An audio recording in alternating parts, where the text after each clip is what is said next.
YTN 뉴스라이더 먼저 의료계로 가보겠습니다. 정부와 의료계 갈등이 일촉즉발 상태입니다. 정부의 의대 정원 확대 방침에 의료계가 반발 수위를 높이고 있고요. 정부는 파업을 한다면 강경 대응에 나서겠다고 맞서고 있습니다. 의사협회가 단체 행동을 예고한 상황에서 전공의들이 어젯밤 집단 행동을 할지를 두고 온라인 회의를 열었습니다. 전공의들의 결정이 중요한 이유, 응급실이나 수술실, 중환자실의 핵심 인력이기 때문입니다. 실제로 지난 2020년 문재인 정부 때도 전공의 80%의 파업 참여로 정부가 물러서게 됐다는 평가도 나왔는데요. 이번에 전공의들은 어떤 결정을 내렸을까요? 대한전공의협의회 어젯밤 9시부터 오늘 새벽 1시까지 온라인 임시대의원 총회를 열었습니다. 이 자리에서는 집단행동 여부를 포함한 대응 방안이 논의됐는데요. 아직 공식 입장은 발표하지 않고 있는 상태입니다.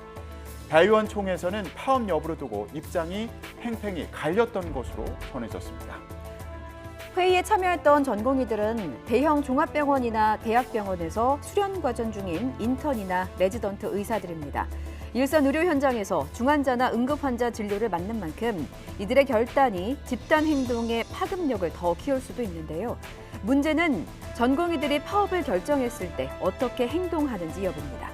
필수 의료 인력은 유지하되 다른 분야에서 업무량을 최소화하는 방식으로 우회적인 파업에 나설 가능성이 있습니다. 또 대한의사협회와 어떻게 공조해 나갈지도 관건이죠. 우선 2020년 의료 파업 당시 전공의들과 의사협회가 엇박자를 냈던 만큼 전공의들은 의대생들과 공조하며 의협과는 거리 두기에 나설 것으로 보입니다. 의사협회도 모레 전국 곳곳에서 골기대회를 열고 17일에도 대표자 회의를 검토하고 있습니다. 들어보시죠. 지역별 골기대회 진행할 겁니다. 대한민국 의료 시스템을 걱정하는 모든 국민들과 함께 국민들에게 알리고 정부에 강력한 저항을 할 겁니다. 정부는 의사들의 파업으로 인한 의료 공백이 현실화될 경우 엄정하게 대응하겠다는 방침입니다. 대통령실은 지금부터 의대 정원 2,000명을 늘려가도 부족한 현실이라며 의사들의 단체 행동에 명분이 없는 만큼 자제해야 한다고 강조하고 있고요. 경찰 역시 전공의가 많은 병원에 집단 행동 관련 조사를 나가게 될 경우 혹시 모를 충돌에 대비해서 경력 지원에 대비하고 있습니다. 백현동 개발 특혜 의혹의 대관 로비스트로 지목된 김인섭 전 한국하우징기술대표의 1심 선고 결과가 오늘 나옵니다. 서울중앙지방법원은 백현동 개발사업 인허가 관련 알선 대가로 부동산 개발업체 회장에게서 77억 원 등을 수수한 혐의로 기소된 김 전 대표의 선고 공판을 엽니다. 검찰은 지난해 12월 결심 공판에서 더불어민주당 이재명 대표와 정진상 전 민주당 대표실 정무조정실장을 통해 로비를 벌인 혐의 등으로 징역 5년과 66억여 원 추징을 구형했습니다. HD 현대중공업 울산조선소에서 설비를 옮기는 작업을 하다가 철제 구조물이 빠지는 사고가 났습니다. 작업 중인 협력업체 노동자가 구조물에 깔리면서 한 명이 숨지고 한 명이 다쳤습니다. 보도에 손효정 기자입니다. 작업 현장에 철제 난간이 휘어져 내렸고 무거운 구조물은 바닥에 나동그라졌습니다. HD 현대중공업 울산조선소에서 원유 생산 설비 블록을 이동하는 작업 도중 철제 구조물이 떨어진 건 어제 저녁 7시쯤. 구조물이 현장에 있던 작업자들을 덮치면서 60대 작업자 한 명이 숨졌고 50대 작업자 한 명이 다쳤습니다. 심정지 환자 한 명 발견한 게 19시 16분. 바로 즉사를 하셔서. 사고를 당한 작업자들은 HD 현대중공업 협력업체 소속인 것으로 파악됐습니다. HD 현대중공업에서 중대 재해가 발생한 건 지난 2022년 4월 이후 1년 10개월 만입니다. 경찰은 목격자와 회사 측을 상대로 정확한 사고 원인을 조사하고 있습니다. 승용차 앞부분이 형체를 알아볼 수 없을 정도로 부서졌고 신호등은 사고 충격으로 꺾여버렸습니다. 어젯밤 9시쯤 40대 운전자 A씨가 술에 취해 차량을 몰다가 오토바이를 추돌하는 사고를 냈습니다. 이후 A씨는 달아나다가 도로 시설물과 신호등을 잇따라 들이받은 뒤에야 경찰에 체포됐습니다. 이 사고로 오토바이 운전자가 다쳤고 사고 파편이 튀어 근처 상가 유리가 깨졌습니다. A씨는 경찰의 음주 측정 요구도 거부했는데 경찰은 A씨를 상대로 사고 경위 등을 조사하고 있습니다.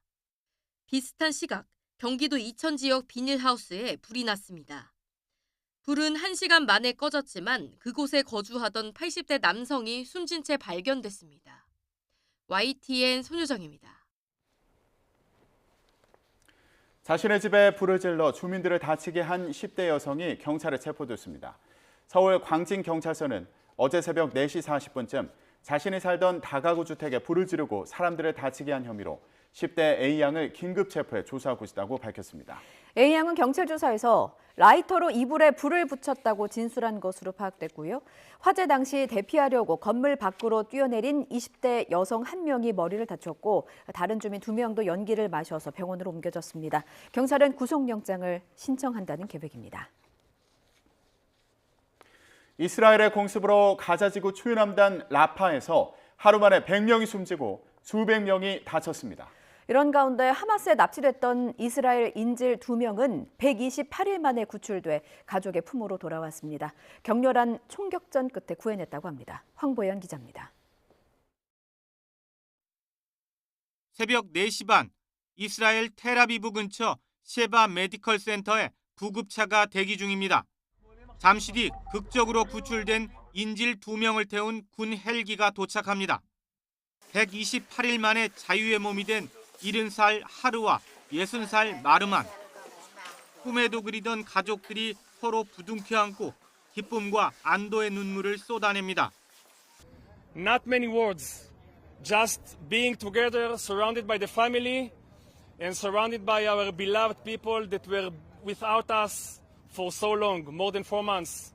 We were so happy to see them. 힘겨운 인질 생활에도 건강 상태는 양호한 것으로 나타났습니다. They are in a stable condition and we intend to continue and follow them up for the coming days until we'll be for sure clear of their medical situation. 하루와 마르마는 지난해 10월 7일 하마스의 기습 공격 당시 북서부 집단 농장 니르 이츠하크에서 붙잡혀 끌려갔습니다. 이들에 대한 구출 작전은 새벽 1시 반쯤 남부 라파의 한 건물에서 군경 합동작전으로 시작됐습니다. 이스라엘군이 공개한 영상을 보면 경찰 특수부대원 10여 명이 인질이 갇혀 있는 건물로 재빠르게 진입합니다. 폭격을 당한 옆 건물에는 이미 불이 붙었습니다. 안에선 격렬한 전투가 벌어졌다고 이스라엘 군은 밝혔습니다. לוחמי הימ"מ חיבקו והגנו בגופם על לואיס ופרננדו והחל קרב נועז וחילופי אש כבדים בכמה מוקדים במקביל עם מחבלים רבים. 2명의 인질이 가족의 품으로 돌아왔지만 130여 명의 인질은 여전히 가자지구 어느 곳인가에 억류돼 있습니다. 이스라엘군은 이들을 한순간도 잊지 않고 있다며 구출 작전을 계속하겠다는 의지를 분명히 했습니다. YTN 황보연입니다. 나토 회원국이 방위비를 내지 않으면 러시아가 침공하도록 부추기겠다는 취지의 트럼프 전 대통령 발언에 미국 안팎에서 거센 비판이 나오고 있습니다. 한미 전직 고위 당국자들은 트럼프가 당선되더라도 한미일 동맹은 약화하지 않을 거라고 전망했습니다. 워싱턴에서 권준기 특파원입니다. 유엔 대사 출신으로 외교 분야 경험을 강점으로 내세우는 니키 헤일리는 공화당 경선 경쟁자인 트럼프에게 맹공을 퍼부었습니다. 러시아 침공을 부추기겠다는 발언으로 미군과 동맹국을 위험에 빠뜨렸다는 겁니다. I look at what Donald Trump said on Saturday, and it made me sick to my stomach. He just put every military member at risk and every one of our allies at risk just by saying something at a rally like that. 미 국무부는 미국도 나토에서 얻는 게 많다며 트럼프 발언을 거듭 반박했습니다. 9.11 테러 당시 집단 방위 원칙이 처음 발동됐다며 미국인들은 나토를 폭넓게 지지한다고 강조했습니다. 유럽 정상들도 트럼프 발언에 불쾌감을 나타냈습니다. 독일 숄츠 총리는 나토 집단 방어 원칙의 약화는 러시아에만 이득이 된다며 트럼프 발언은 무책임하다고 비판했습니다. Sehr geehrter Herr Ministerpräsident, lieber Donald, ich freue mich sehr, heute Nachmittag hier zusammen zu sein.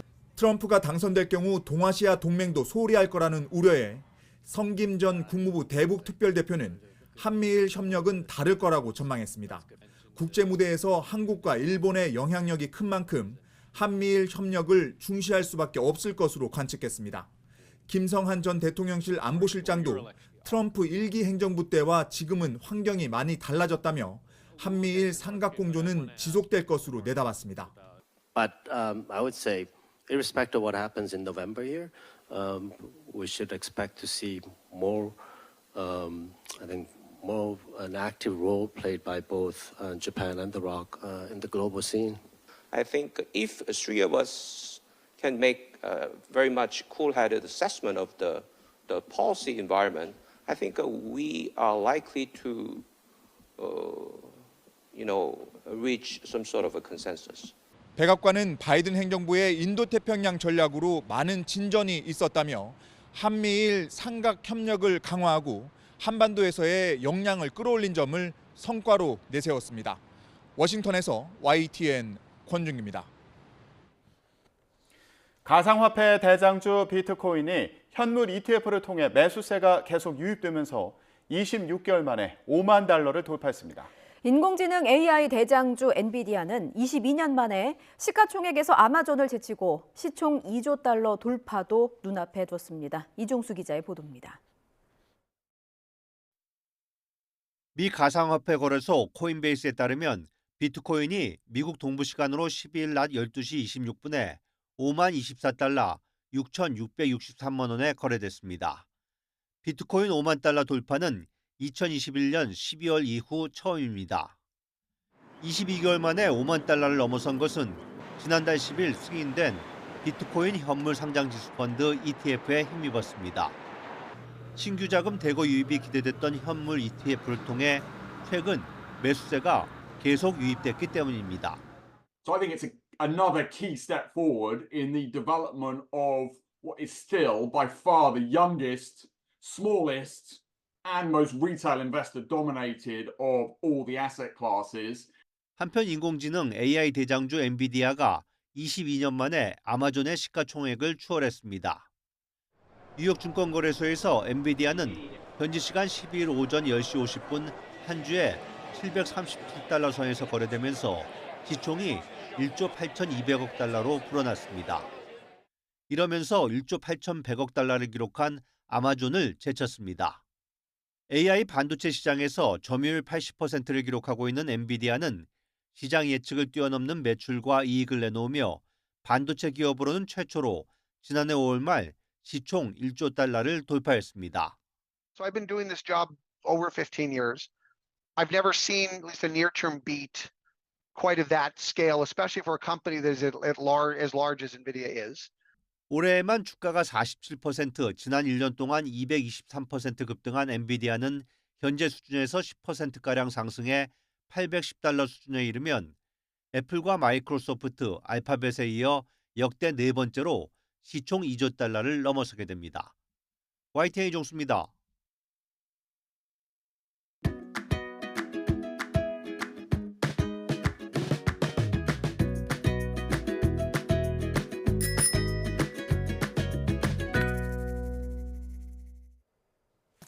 설 연휴 더불어민주당 이재명 대표는 폭풍 트윗을 날렸습니다. 연휴 첫날 밤부터 자신의 SNS에 잇따라 글을 올렸는데요. 단결만이 답이다 이러면서 친명 비명 나누지 말라는 내용의 글을 공유하고요. 리트윗 한 번, 댓글 한 개, 카톡 한 번이 세상을 바꾼다며 민주당이 유리한 여론에 도움이 되는 게시물을 온라인에서 적극 공유해달라고 주문하기도 했습니다. 자, 이런 이 대표에게 지지자는 밭갈이 열심히 하자면서 호응하기도 했는데요. 밭갈이는 정당이 유리한 여론을 만드는 행위를 말합니다. 이 대표의 말 가운데 특히 당내 화합을 강조한 글이 눈에 띄었는데요. 홍익표 원내대표도 이런 설날 민심을 전하며 계파 갈등 봉합을 강조했습니다. 무엇보다 갈등과 분열로 시간과 에너지를 소모하지 말고 반드시 하나 되고 단합하라고 신신당부하셨습니다. 시스템에 따른 공정한 공천으로 민주당의 힘과 국민의 열망을 더욱 크게 만드는 과정으로 만들어달라고 말씀하셨습니다. 연휴 마지막 날 국민의힘 한동훈 비대위원장은 영화 관람을 택했습니다. 한 위원장이 본 영화는 이승만 전 대통령의 생애를 조명한 다큐멘터리 영화 건국전쟁인데요. 한 위원장은 이전 대통령의 모든 것이 미화돼야 한다고 생각하는 건 전혀 아니지만 굉장히 중요한 시대적 결단에 대해서는 충분히 곱씹어봐야 한다고 말했는데요. 그러면서 한미 상호 방위 조약으로 우리나라가 이렇게 안전한 것이고 또 농지개혁으로 만석군의 나라에서 기업가의 나라로 바뀐 거라고 강조했습니다. 한 위원장은 지난해 7월 한 강연에서도 이승만 정부의 농지개혁이 우리나라 경제성장의 토대가 됐다고 강조했는데요. 그 장면은 영화에도 삽입됐다고 하죠. 당시 발언 들어보시죠. 산업화 과정에서 결정적인 고비마다 정부의 결정적인 정책적 결정들이 있었고 그것이 대한민국 발전의 제도적 기반이 됐다고 생각합니다. 개인적으로 저는 1950년의 농지개혁이야말로 대한민국이 여기까지 오게 된 가장 결정적 장면 중 하나였다고 생각합니다. 최근 박민식 전 국가보훈부 장관과 나경원 전 의원이 관람 후기를 남긴 데 이어서 한 위원장까지 보수 정치인들이 영화 건국전쟁 릴레이 관람에 나서고 있는데요. 영화 흥행이 이승만 전 대통령 재평가로 이어지면 총선에서 여권 지지에 긍정적인 영향을 줄 거라는 기대가 있는 것으로 보입니다. 제3지대 통합으로 탄생한 개혁신당은 이번 총선에서 위성정당을 만들지 않겠다고 선언했죠. 이런 가운데 이낙연, 이준석 공동대표의 행보도 관심입니다. 지역구에 출마할지, 한다면 어디에 할지 주목되는데요. 이낙연 개혁신당 대표에 대해서는 광주에 출마해달라는 목소리가 있죠. 그렇다면 이준석 대표는 수도권에 나설까요? 아니면 국민의힘 대구 현역 의원들을 비만 고양이에 빗대면서 비판했던 만큼 보수의 텃밭 대구에 도전장을 낼까요? 이준석 대표의 말을 들어보시죠. 지금 한 대여섯 군데로 추려가지고 저희가 지금 이제 보고 있습니다. 수도권에 우선 많죠. 대구 가능성. 대구 가능성도 열어놓고 보고 있습니다. 저희 지도부급 인사들 같은 경우에는 마지막에 이제 후보 등록일 앞두고 전략적 판단들을 할 거로 보입니다. 어떤 컨셉이 더 빛을 발할까에 따라 가지고 조금은 그 전략적 판단이 달라질 수 있다. 아무래도 그 당원이나 지지층에서 출마를 바라는 목소리가 커지지 않을까 이런 생각을 하고 있습니다. 제3지대 조국 전 법무부 장관도 변수가 될지 주목되는데요. 입시 비리와 감찰 무마 혐의로 2심에서 징역 2년의 실형을 선고받은 조국 전 법무부 장관이 4월 총선 승리에 헌신하겠다며 신당 창당 뜻까지 밝혔습니다. 조 전 장관은 어제 문재인 전 대통령을 예방한 자리에서 이 같은 뜻을 밝혔다고 하는데요. 문 전 대통령도 민주당 안에서 함께한다면 좋겠지만 그게 어렵다면 신당 창당의 불가피성을 이해한다며 격려했다고 조 전 장관 측이 밝혔습니다. 조 전 장관은 앞서 노무현 전 대통령 묘역을 참배한 뒤에도 불쏘시개가 되겠다며 이렇게 말했는데요. 들어보시죠. 이제 저는 무도하고 무능한 윤석열 검찰 독재 정권의 조기 종식과 민주공화국의 가치를 회복하기 위한 불쏘시개가 되겠습니다. 어떠한 난관도 꺼리지 않고 걸어갈 생각입니다. 불쏘시개가 돼서 제가 하얗게 타더라도 걸어가겠습니다. 조 전 장관은 오늘 고향인 부산에서 총선 출마와 또 신당과 관련한 구체적인 입장을 밝힐 예정입니다. 이런 조 전 장관의 움직임에 중도층이 이탈할까 민주당은 우려하는 모습인데요. 다시 한번 조국의 강 앞에 서는 걸까요? 민주당의 반응이 주목됩니다. 지금까지 전국 브리핑이었습니다. 윤석열 대통령은 참모들에게 설 연휴 민심을 보고받은 뒤 결국 민생이라며 앞으로 민생 중심의 국정 운영에 더 힘써야 한다고 말했습니다. 김수경 대통령실 대변인은 어제 윤 대통령이 오로지 민생이라는 각오로 영남과 충청 등 전국을 돌면서 국민의 소리를 경청할 계획이라며 이같이 전했습니다. 설 연휴 이후 윤 대통령의 첫 공식 일정은 어디서나 살기 좋은 지방시대를 주제로 열리는 11번째 민생 토론회라면서 앞으로도 고용이나 규제 같은 생활 밀착형 주제로 전국을 누빌 예정이라고 설명했습니다. 국민의힘이 오늘부터 닷새 동안 이번 총선 지역구 공천을 신청한 후보자들을 상대로 면접을 진행합니다. 이른바 윤심 공천은 없다는 공언에도 대통령 참모 출신 인사들과 현역 의원들이 맞붙는 곳이 적지 않아서 결과에 관심이 쏠립니다. 권남기 기자입니다. 국민의힘 공천 심사 시계가 설 연휴가 끝난 오늘부터 빠르게 돌아갑니다. 오는 17일까지 지역구 공천을 신청한 820명을 상대로 대면 평가를 진행하는 겁니다. 면접을 통해 경쟁력을 따져본 뒤 경선을 치르지 않는 단수 공천 지역부터 발표할 계획입니다. 총선에서 이길 수 있는 분이라면 어떤 분이라도 공천하고 어떤 분이라도 모셔오겠다는 생각을 가지고 있습니다.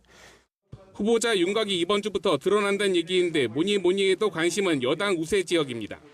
특히 대통령실 출신과 현역 의원들의 예선전 결과가 주목받고 있습니다. 영남권과 서울 강남 3구에 출사표를 낸 직전 용산 참모만 20명에 육박하기 때문입니다. 윤석열 대통령은 이른바 윤심 공천 논란에 공개적으로 선을 그었습니다. 특혜라고 하는 건 아예 기대도 하지 말고 나 자신도 그런 걸 해줄 능력이 안 된다. 그러니까 공정하게 룰에 따라서. 대통령실도 공정한 공천을 거듭 강조했습니다. 이현모 전 비서관과 박진 전 외교부 장관이 서울 강남 의뢰에 동시에 공천을 신청했을 땐 경고성 메시지를 내놓기까지 했습니다. 하지만 오히려 역차별이 아니냐 불만이 물밑에선 상당합니다. 총선 이후 국정 장악력 확보를 위해선 대통령과 가까운 인사가 여의도에 많이 입성해야 한다는 논리 역시 만만치 않습니다. 이기는 공천, 시스템 공천을 못 박은 여당 지도부와 충돌할 수 있는 대목입니다. 국민에게 더 선택받을 수 있고 국민에게 사랑받을 수 있는 공천을 하기 노력할 것이다 라는 말씀을 드립니다. 한 차례 갈등을 노출했던 대통령실과 여당이 이른바 윤심 논란 등 공천 과정의 잡음을 최소화할 수 있을지 주목됩니다. YTN 권남기입니다. 더불어민주당은 컷오프 가능성이 큰 현역 의원 평가 하위 20% 명단을 이르면 오늘부터 개별적으로 통보합니다.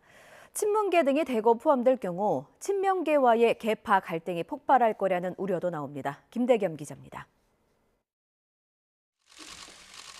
다음 주 월요일인 오는 19일부터 경선에 돌입하는 민주당이 사전 정지 작업에 나섭니다. 현역 의원 평가 하위 20% 포함 여부를 대상자에게 개별적으로 알려주는 겁니다. 하위 20%에 들면 경선 득표 점수가 최대 30% 깎여 공천 배제, 즉 컷오프 가능성이 큰 만큼 그 전에 스스로 거취를 결정할 수 있게 하겠다는 취지입니다.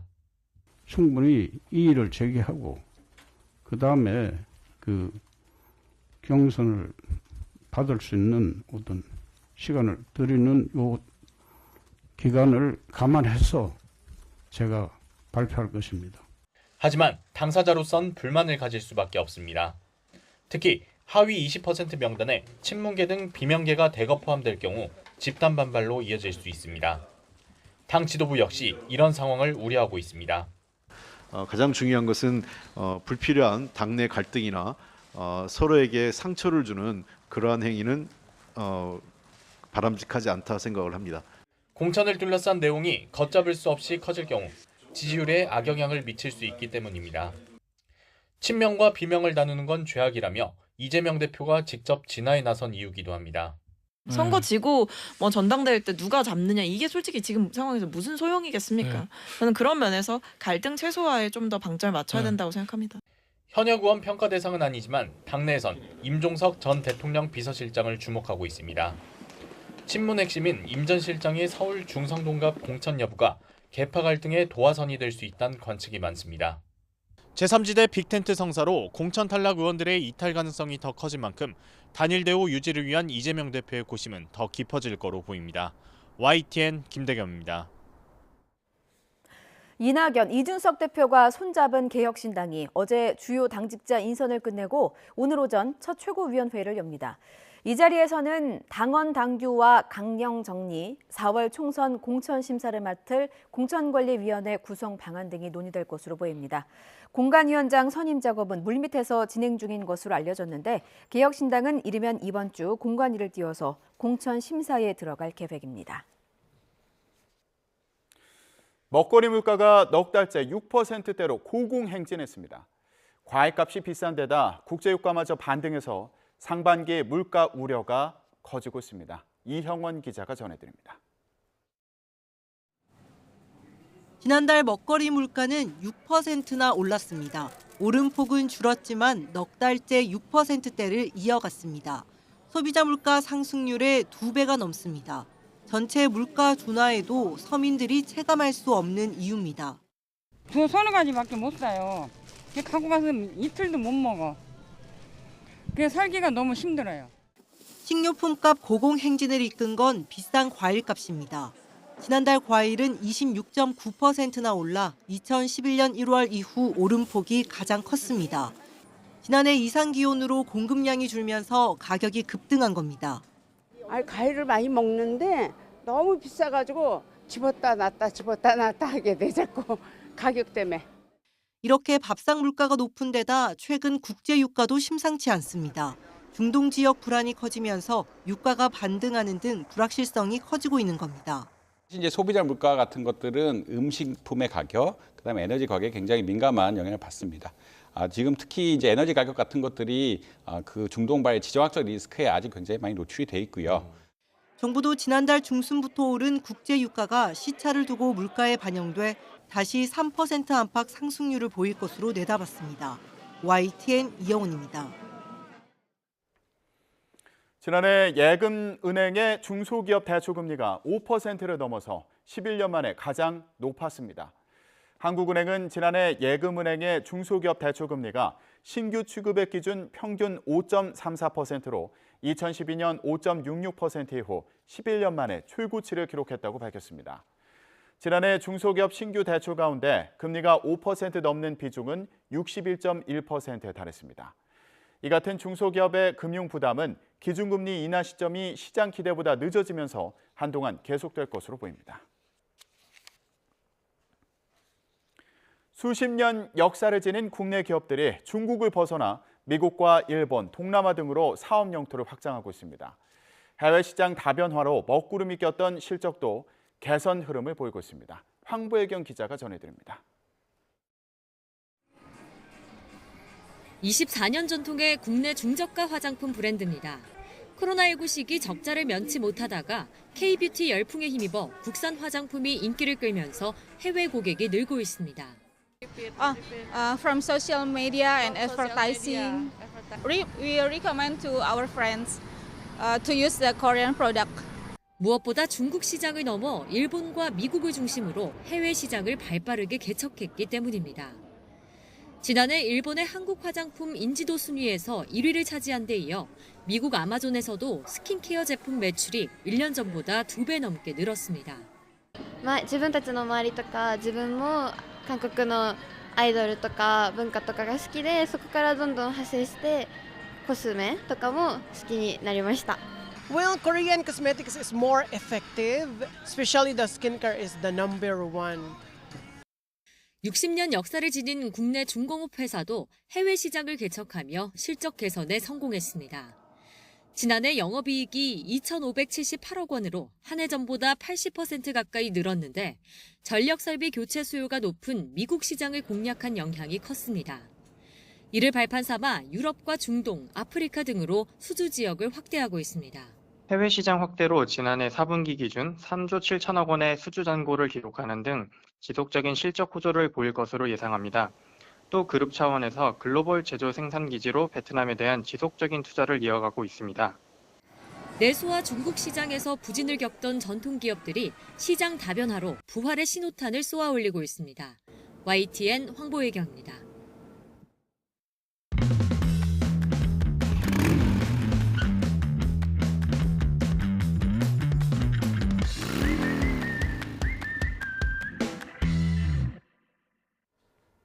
YTN 뉴스라이더 함께하고 계십니다. 지난 명절 연휴에 고속도로에서 광란의 질주를 벌인 차량이 있습니다. 경찰을 보자마자 시속 200km로 도주했는데 결국 경찰 해길까지 출동하고 나서야 붙잡을 수 있었습니다. 먼저 화면으로 만나보시죠. 경찰차에 기록된 CCTV 영상부터 보시겠습니다. 지난 10일 오후 3시 경기 용인시 영동고속도로 강릉 방향 양지터널 근처인데요. 경찰차 옆으로 차 한 대가 빠르게 질주하는 모습입니다. 조금 전에 그 영상, 지금 영상입니다. 자세히 보면은 왼쪽 차로 색깔이 파란색이죠. 버스 전용 차로라는 소리인데 얼마나 급한 일이길래 명절 연휴에 버스 전용 차로로 질주하는 걸까요? 당시 순찰 차량은 정차 명령을 내렸지만 차량이 빠른 속도로 도주했습니다. 경찰은 사고 우려로 속도를 더 높이지는 못했고 결국 경찰 헬기까지 출동해서 추격전을 벌였습니다. 이들은 20km가량을 더 달아났다가 결국 붙잡혔는데요. 경찰 조사 결과 현행범으로 체포된 20대 운전자 A씨는 베트남 국적의 불법 체류 신분으로 무면허 상태였고 동승자 3명 가운데 1명도 불법 체류자 신분인 것으로 확인됐습니다. 경찰은 A씨 등 불법 체류자 2명의 신병을 출입국 사무소에 인계했습니다. 사유지가 공공도로처럼 쓰이면서 주민 간의 분쟁이 생기는 일 하루 이틀은 아닌데요. 이곳 시골 마을도 예외는 아니었습니다. 사유지라는 표지판이 붙었고 개울을 잇는 다리는 하루아침에 통행이 막혔습니다. 통행을 방해해서는 안 된다는 법원의 판단에도 끊어진 다리는 개선되지 않았고 주민 중에 한 분은 다리 없는 개울, 얼어붙은 개울을 건너다 넘어져서 끝내 목숨을 잃고 말았습니다. 유족들은 예견된 사고라며 분통을 터뜨립니다. 그런데 땅을 막은 주인도 마음이 좀 편하지는 않습니다. 하지만 여러 해 동안 무상으로 쓰게 해줬는데 남의 땅을 평생 쓰겠다는 것이냐 목소리를 높이고 있습니다. 이웃 사이의 갈등이 악화일로를 걷고 있는데 대안이 빨리 마련돼야 하지 않을까요? 신귀혜 기자가 취재했습니다. 이른이 넘은 김모 할머니가 산길을 걸어 집으로 돌아가는 모습입니다. 징검다리를 건너던 중 얼어붙은 개울물 위에 넘어져 머리를 다쳤습니다. 할머니는 집으로 돌아간 지 1시간이 채 안 돼 뇌출혈로 의식을 잃고 쓰러져 숨졌습니다. 그렇게 머리를 치명을 받았는데 이게 어떻게 힘을 들어와가지고 굉장히 안타깝기도 하고 이해가 잘 안 가는데 유족들은 김 할머니가 추운 겨울 위험한 개울을 건너야 했던 건 전임 이장 A씨 부부의 통행 방해 탓이라고 주장합니다. 소송을 내 통행 방해를 해서는 안 된다는 판결도 받았지만 7년째 달라진 건 없었습니다. A씨 부부는 비가 내려 엉망이 된 길을 고쳐달라는 이웃의 요구도 거절하고 지난해 8월에는 폭우로 다리가 무너지자 아예 철판을 세워 땅을 막아버렸습니다. 저희가 최선을 다해가지고 좀 어떻게든 간에 설득하고 했던 부분인데 반대하는 사항이다 보니까 주민들은 A씨 부부가 개발 수익을 얻으려고 개울 건너에 사는 주민들을 쫓으려 한다고 의심합니다. 하지만 A씨 부부는 자신들은 개발 사업과는 관련이 없다는 입장입니다. 돈을 주고 하다 보면 우리 해결을 해주고 땅땅을 평생 쓰겠다는 얘기야. 시청은 하천 기본계획 등 다리 복원을 강제할 근거 마련에 나섰지만 이웃들 사이 갈등이 격화하고 있어 빠른 해결은 당분간 쉽지 않아 보입니다. 엔데믹 이후에 공연계는 행복한 비명을 지르고 있습니다. 인기 공연은 전좌석 매진이 우습거든요. 일례로 가수 이명웅 씨 콘서트 공연 티켓으로 효심을 가늠한다는 우스갯소리까지 나올 정도입니다. 그러니까 안표도 기승을 부립니다. 웃돈이 붙어서 참 비싸지만 부모님 소원이라는데 이것 하나 못 해드릴까 효심까지 이용하는 나쁜 사람들이지요. 이런 상황이 독이 되면 독이 됐지 공연대에 득될 일이 뭐가 있겠습니까? 가수와 소속사는 안표와의 전쟁을 치를 수밖에 없습니다. 공연이 취소되는 사태까지 벌어졌으니까요. 자, 그래서 대안도 등장했습니다. 바로 NFT입니다. 콘서트 좌석을 복제와 교환이 불가능하도록 만든 토큰 형태로 판매한다는 건데요. 쉽게 설명하면 디지털 기술로 안표를 차단하겠다는 취지입니다. 이게 대안이 될 수 있을까요? 편리하다니까 일단은 고개는 끄덕이고 보는데요. 어르신들이 잘 이용하실 수 있을지 걱정이 앞서긴 합니다. 나연수 기자가 취재했습니다. 효도전쟁으로 불리는 가수 임영웅의 콘서트 티켓 500만 원. 한류 스타 블랙핑크의 타이완 공연 티켓은 현지에서 1,700만 원에 판매되기도 합니다. 이처럼 팬데믹 이후 공연계에서는 원래 표값에 최대 수십 배 웃돈을 얹은 안표가 극성입니다. 신고 건수는 2년 사이 12배 가까이 폭증했습니다. 지난달 안표 문제로 공연을 전면 취소했던 가수 장범준 씨는 이번 달 공연을 다시 준비하면서 아예 전 좌석을 NFT 티켓으로만 판매했습니다. NFT, 즉 대체 불가능 토큰은 블록체인 기술을 바탕으로 전송과 재거래를 차단할 수 있을 뿐만 아니라 필요한 부가 기능을 얹을 수 있습니다. 본인 인증을 바탕으로 추첨에 들어갔고 추첨을 바탕으로 저희가 공정하게 선발을 했기 때문에 이제 안표상들이 막 매크를 돌려서 동시에 막 몇천 개씩 가져가는 이런 형태는 애초에 차단이 됐습니다.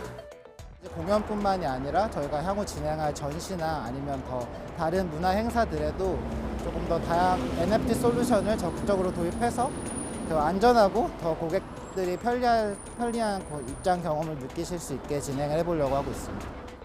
다만 일각에서는 NFT 기술이 소유권만을 확인해 줄 뿐 개인정보 도용 등의 편법에는 여전히 취약하다고 지적합니다. 또 디지털 기기 사용이 서툰 고령층 등의 접근성을 떨어뜨리고 문화 소외를 부추길 수 있다는 우려도 나옵니다. 네, 설 연휴 동안 크고 작은 사건 사고가 이어졌습니다. 이런 가운데 술에 취한 채 어머니를 살해한 아들이 구속됐습니다. 아직까지 명확한 범행 동기는 밝혀지지 않은 상태인데요. 이웅혁 건국대 경찰학과 교수와 함께 자세한 이야기 나눠보겠습니다. 어서 오십시오. 안녕하십니까? 예, 가족들이 모여서 하기만 해도 부족할 명절에 이런 끔찍한 사건이 발생했습니다. 일단 사건을 말씀드리면 설날 새벽이었고요. 술에 취한 아들이 어머니를 살해했는데 심지어 이제 옆에서 잠자고 있던 상태로 발견이 됐다고 들었습니다. 네, 상당히 끔찍하고 엽기적인 이런 행동이 아닌가 생각이 드는데요. 예. 어떤 측면에서 본다면 지금 가족 간의 애착, 또 신뢰가 상당히 좀 무너지는 이런 상태의 한 반응이 아닌가 그런 평가를 또 해봄직한 것이고요. 예. 더군다나 이제 우리나라의 한 또 특징적 측면도 이 존속살이 나타나는 것이 아닌가 생각이 됩니다. 우리나라 전체적으로 살인 범죄율이 낮은데 살인 범죄 중에서 이 존속 살해가 차지하는 비중이 상당히 다른 나라에 비해서 5배, 8배 이상은 높습니다. 그 이유 자체가 소위 같은 공간에서 계속 부모와 생활을 하다 보면 여러 가지 갈등 상황이 발생할 수도 있는데요. 근데 그럼에도 불구하고 어쨌든 이 우리나라의 전통적인 효사상 이런 것이 근본적으로 해야 하는 그런 폐륜 범죄적 비난은 지금 가할 수밖에 없는 이런 상황이 아닌가 요약이 됩니다. 예, 그러니까 술에 취해서 잠이 들었던 거예요. 깨어나 보니까 이제 어머니가 다친 상태로, 그러니까 숨진 상태로 발견이 되신 것 같고 이러다 보니까 이 남성은 지인에게 또 전화를 해서 내가 어머니를 살해한 것 같다라고 얘기를 했나 봐요. 그러니까 이 존속 살해의 유형을 크게 보면은 예. 첫 번째는 재산 목적이 있는 경우에 보험금이라든가 이런 경우 하나가 있는데 예. 그런 경우는 상당히 은닉을 하는 경우도 많이 있기 때문에 그것에 해당되지 않는 것 같고요.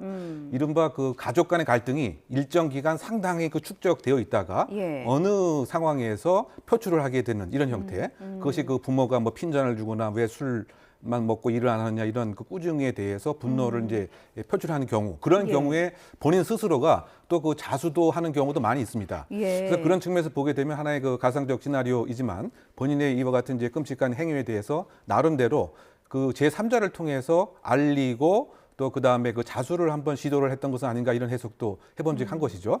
즉 바꿔 얘기하면 일정하게 가족 간의 갈등으로 인해서 이 어머니를 제거를 해야 되겠다, 살해를 해야겠다 이런 마음을 이제 가졌는데 어쨌든 본인의 행위 자체에 대한 결과는 인지를 하기 때문에 그렇다고 본다면 제3자 지인에게 여러 가지 상황을 알려서 예. 경찰에게 대신 혹시 자수를 이렇게 하려고 했던 것은 아닌가 그런 생각도 해봄직한데 그럼에도 불구하고 그대로 추침을 했다. 이 얘기는 결국은 이제 뭐냐. 이 부모에 대한 어머니에 대한 애착은 없고 존경심은 없고 소위 살해를 해서 내 나름대로의 삶을 외국대에게 살아야 되겠다라고 하는 그런 생각이 아니고서야 예. 어떻게 그대로 잠을 잘 수가 있겠느냐. 그래서 결국은 이제 요약을 하게 되면 이 지인에게 알린 행위 자체는 예. 가족 간의 갈등에 대한 축척에 대한 마지막 종결 표시 그리고 혹시 이것에 대한 간접적인 이 상황을 통해서 자수를 하려고 하는 또 이런 생각도 가졌던 것은 아닌가 이렇게 요약이 됩니다. 그렇다고 하더라도 이게 자수로 받아들여질 가능성은 상당히 저는 적다고 생각이 드는데요. 예, 예. 왜냐하면 자수라고 하는 것은 이 수사기관에 자신의 범죄 행위를 지금 잠깐 설명하시는 바와 같이 그대로 다 자백을 하는 이런 예. 형태인데 예. 지금 경찰 조사가 진행 중 과정을 보게 되면 특정적인 이 상황에 대한 그런 자백이 이어지는 것도 아니고 예. 또 지인이 또 수사기관도 아니기 때문에 우리가 보통 얘기하는 자수로 보기는 상당히 어렵다. 결국은 이 가족 간의 갈등에 대해서 지금까지 쌓아왔던 어떤 사연이 있을 것 같습니다. 예. 그것을 표출하는 그리고 그것을 최종적으로 종결하는 그런 그 행위로서 지인에게 알린 것이 아닌가 이런 해석을 해봅니다. 어떤 갈등이 축적이 돼 있었던가 이제 뭐 조사를 통해서 나와봐야 알겠습니다만 저희가 좀 더 추정을 해보자면 이 남성이 이미 전과가 있습니다. 교도소에서 나온 지 한 달밖에 안 된 상황이라고 하더라고요. 그러니까요. 어떻게 본다면 이제 음주에 상당한 이제 문제가 있는 것 같고요. 그 교도소에 갔던 경우도 음주를 해서 이제 운전과 관련된 뭐 이런 문제가 아니었던가 생각이 됩니다. 뭐 알코올 의존적 이제 문제도 있는 것도 같다라고 하는 일단 생각이 되는데 그런데 이 점에서 한 달 안에 또 다른 이런 범죄를 했다라고 하는 이런 점을서 보게 된다면 저는 이 교도 행정, 우리나라의 그 교도 행정 자체가 그 시간에만 그 행정 기간에만 잡아두는 것에만 국한되어 있고 사회에 다시 복귀해서 어떠한 이제 연계 과정을 거쳐서 재범을 줄이느냐 뭐 이런 것은 좀 관심을 안 갖는 이런 문제도 하나의 이유가 아닌가 그 생각이 듭니다. 즉 그 알코올 의존을 어떻게 개선 교화를 이렇게 시키는 그런 프로그램 또는 현재 그 직업이 없고 그러면 사회에 어떻게 연계를 할 수 있는가 이런 교정 행정의 그 패러다임이 좀 바뀌어야 되는데 그냥 그 행정 기관에만 가둬두는 것에 그 법무부 교정행정이 다 했다라고 하는 뭐 이런 것도 이런 그 문제의 그 숨은 요인이 아닌가 한번 평가를 해봅니다. 교화에 좀 문제가 있었다는 생각이 좀 들었던 게 이제 출소하고 나서 한 달 정도 마땅한 직업이 없이 그냥 이렇게 지냈던 것 같습니다. 자, 일단 이 남성은 구속된 상태예요. 범행 사실 자체는 인정을 하는데 이제 궁금한 건 도대체 왜 어머니에게 흉기를 휘둘렀나 이 부분인데 범행 동기에 대해서 횡설수설하고 있다면서요? 세 가지 아마 우리가 시나리오를 한번 가상할 수 있는데요. 어떤 측면에서 본다면 정신병력은 지금까지 이 특정적인 뭐 경력을 아직 경찰에서 찾아내지 못한 것 같습니다. 근데 혹시 만에 하나 나름대로의 그 망상 그 장애, 뭐 정신질환적 혹시 그 측면이 있었기 때문에 범행 동기에 대해서도 논리가 이제 부족하고 그래서 지금 횡설수설하는 것으로 평가를 하고 있는 것은 아닌가. 과거의 그 사례 같은 경우를 보게 되면 예를 들면 이 부모가 특정적인 귀신이 이렇게 쓰여 있는 것이기 때문에 내가 그 귀신을 없애기 위해서 일정한 공격을 했다. 이렇게 얘기한 경우도 있었습니다. 그게 과거 사례라는 과거 거죠? 사례였죠. 이 남성이 아니고. 네, 이번 남성이 아니고요. 또는 그 두 번째 뭐 시나리오 중에서 하나는 지금 이렇게 횡설수설하고 더군다나 그 음주 등을 상당히 많이 하고 뭐 이런 측면에서는 혹시 그 알코올 이외에 뭐 다른 일정한 그 뭐 마약 성분 뭐 이런 것은 혹시 지금 취한 상태는 아닌 것인지 그냥 마약 그 반응 검사도 한번 정확하게 해볼 필요가 있고요. 또 세 번째 그 시나리오 중에서 하나는 혹시 그 나중에 그 재판 단계에서 이른바 그 심신미약 또는 심신상실을 주장하기 위해서 혹시 일정한 그 가장적 행위를 하고 있는 것은 그 아닌가. 내가 그 시점에서 전혀 시시변별 능력이 그 없었고 나는 정신 상태가 온전한 것이 아니다라고 하는 혹시 가장적 행위를 하는 것은 아닌가. 뭐 이런 그 세 가지 이 가능한 시나리오를 추정해 볼 수가 있는 대목으로 보입니다. 왜냐하면 경찰이 범행 동기에 대해서 납득 불가능한 수준으로 횡설수설하고 있다고 말을 했거든요. 그러니까 과거 선례를 기준으로 어떤 시나리오들이 있는지를 이제 좀 예측을 좀 추측을 해주신 것 같고 이제 조사를 통해서 밝혀져야겠습니다만 그렇다면 이 남성은 어떤 이유를 대고 있길래 뭐 납득이 불가능한 수준이다라고 경찰이 얘기를 하는 걸까요? 그것까지는 아직은 이제 알려져 있지 않은 거죠. 범행을 했다라고 하는 그 사실은 인정을 했지만 어떠한 경위로 이제 무슨 동기로 그 인해서 이 모친을 그 살해했는지 그것이 앞으로의 이제 그 수사의 중요한 목표 초점이 그 되겠죠. 일반적으로 봐서는 아까 잠깐 말씀드린 바와 같이 우리가 알지 못하는 그 가족 간에 축적된 그 갈등이 하나의 범죄의 그 동기가 돼서 이것에 대한 나름대로 왜곡된 그 해소 목적이 아닐까라고 생각이 됩니다만 이것을 그 조사하기 위해서는 그 어떠한 평상시에 언행을 했는지 또 지인들의 이 사람에 대한 여러 가지 그 행적 평가 그리고 그 최근에 주변에서 혹시 이 가정 내에서 어떠한 일이 있었는지 뭐 등등에 대한 그 조사를 통해서 그 범행 동기를 파악하는 그 단초가 되지 않을까 생각됩니다. 그렇군요. 교수님 말씀하시면서 이제 옆으로 범행 전의 모습이 나갔습니다. 그 화면을 잠시 좀 덮어주실래요? YTN이 보도한 영상인데 그 A 씨가 귀가하기 직전에 편의점을 들렀습니다. 뭐 흔들리거나 뭔가 술 취한 느낌은 좀 없어요. 멀쩡하게 걸어가서 판매대에서 이제 술을 꺼내서 결제까지 본인이 스스로 다 하는 모습이에요. 이미 술을 마신 상태에서 추가로 뭐 술을 구매한 뒤에 귀가한 뒤에 이제 범행했을 가능성에 대해서 좀 추정을 하고 있는 상황인데 이 남성이 범행 당시에 만취 상태였다면 혹시나 형량에 어떤 영향이 좀 미치겠습니까? 이른바 그 뭐 주치 감경에 관해서 그 판사가 과연 받아들일 것이냐 예. 이것이 그 초점인 것인데요. 뭐 일반적으로 지금 같은 여러 가지 상황을 보게 되면 옳고 그름에 대한 판단 그리고 본인이 어떠한 행위를 했다라고 하는 사실 예. 더군다나 그 지인에게 이와 같은 사실을 알렸다고 하는 점 등을 보게 되면 시시변별 능력 자체가 없다라고 과연 재판관이 인정을 하겠느냐. 그러니까요. 더군다나 그 최근에 여러 가지 그 주치 감경에 대한 그 경향을 그 봐서는 예. 인정을 하지 않는, 받아들이지 않는 경향이 그 대부분이기 때문에 그 이른바 심신상실 또는 심신미약으로 인한 예. 주치 감경의 가능성은 상당히 좀 적지 않을까 이렇게 그 예상을 해보고요. 예. 혹시 다른 뭐 조현병이라든가 뭐 이런 것에 의해서 정신과 의사가 감정 결과를 재판관에게 제출한다라고 하더라도 예. 그것에 반드시 또 재판관이 따라야 되는 기속돼야 되는 문제가 아니고 네. 전반적인 행위 정황을 판단해서 평가를 하기 때문에 이번 그 상황의 그 심신미약에 대한 그 수용 가능성은 적지 않는가 예상해 봅니다. 예, 명확한 범행 동기가 밝혀져서 뭐 그에 합당한 처벌을 받기를 희망합니다. 다음 주제로 넘어가 볼게요. 남의 집에 초인종을 누르고 도망가는 행위를 두고 일명 그 벨튀라는 용어가 생길 정도로 좀 어린 그 청소년들 사이에서 이런 장난이 좀 유행하고 있나 봅니다. 네, 뭐 청소년 입장에서 혹시 이것을 뭐 낭만적인 장난으로 생각할 수도 있겠습니다만 예. 그 당사자 이 거주자 입장에서는 주거의 평온한 생활 자체가 아주 그 침해되는 이것은 분명한 이제 그 범죄인 것이죠. 그렇죠. 더군다나 1인이 아니고 2인 이상 함께 이른바 주거 침입 행위를 한 것에 판명이 되게 되면 예. 이것은 그 가중 처벌되는 그 폭력 행위도 처벌에 관한 법률에 더 가중되는 분명한 이제 그 범죄 행위입니다. 예. 그런데 이것을 이 청소년들이 혹시 한두 번 장난을 했는데 아무런 나에게 불이익이 없다라고 하는 잘못된 학습을 하게 되면 이것이 계속 반복 발생이 되게 되고요. 예. 이것에 터잡아서 더 강력한 이제 범죄력까지 뭐 진화 발전할 수 있는데 지금 그 우리나라의 그 형사법 또는 소년법 그 체계 자체가 이러한 범죄에 대해서는 이른바 교육형이라고 하는